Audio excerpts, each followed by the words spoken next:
everybody. I'm Ami Comeford. I'm a professor of English at Dixie State University. I'm also local to the St. George area, so I'm excited to be here to hike Kanab Creek this morning. I'm Riley Nelson. I'm a biologist, and I come from Brigham Young University. I'm John Bennion. I teach creative writing at Brigham Young University, and I'm happy to be here. Hi, my name is Jaimi Butler. I run Great Salt Lake Institute at Westminster College. We're going to talk a little bit about the book. To Die in Kanab by Jack Nelson. It's a mystery novel that follows when parts of this area became the Grand Staircase Escalante National Monument.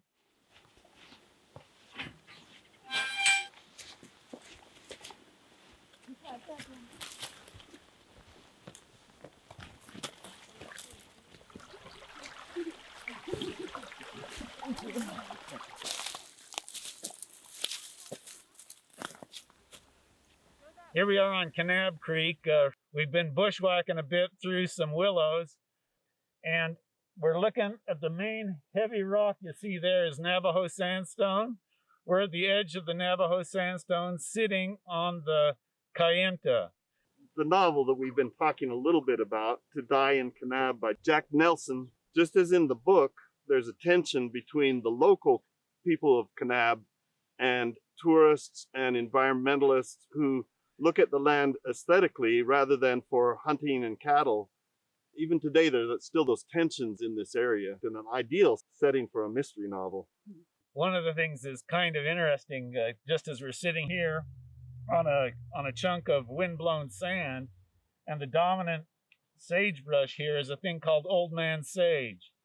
This is more of a southern thing, and then that sagebrush right there, that's big tooth sage, that's northerner. So we have southerner, northerner, and then here we have foreigner. All this yellow stuff around us is cheatgrass that came over from Central Asia inadvertently and is now a horrible pest for this area.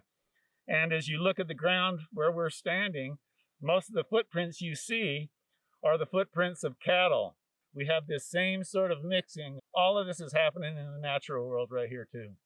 So how does Everett Roos fit into this? It's threaded through the whole novel, that mystery of his disappearance through this mystery novel.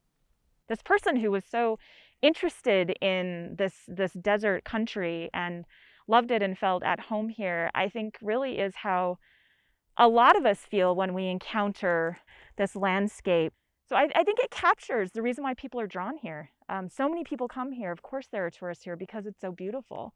And so I think having that character is fascinating because he speaks for a lot of us who come here and find home here.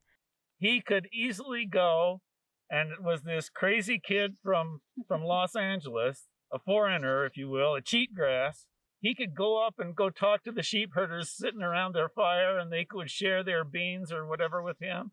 He seemed to get along with everybody.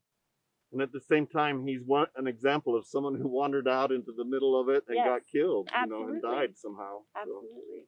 Sometimes when folks come in and look at it aesthetically, they also forget about the danger of the land as well. It's beautiful, but it also has a wildness still about it that's we have to respect, I think.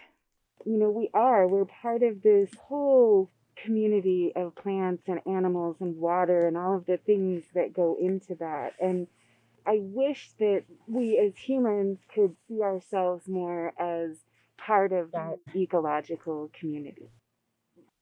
You know, as this book points out, the BLM in many instances has been overbearing and authoritarian. And in many instances, the ranchers have just disobeyed rules that would help the landscape.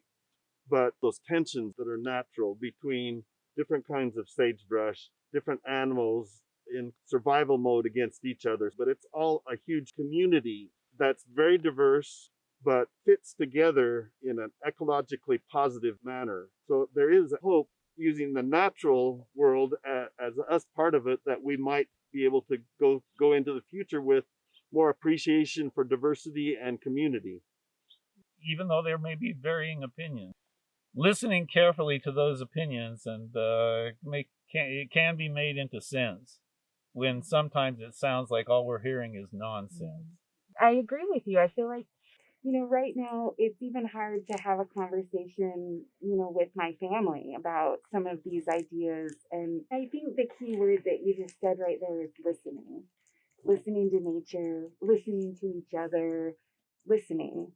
I think, probably the four of us have so many different experiences and political beliefs. And, we're here having this beautiful discussion about this place. And it also gives me hope.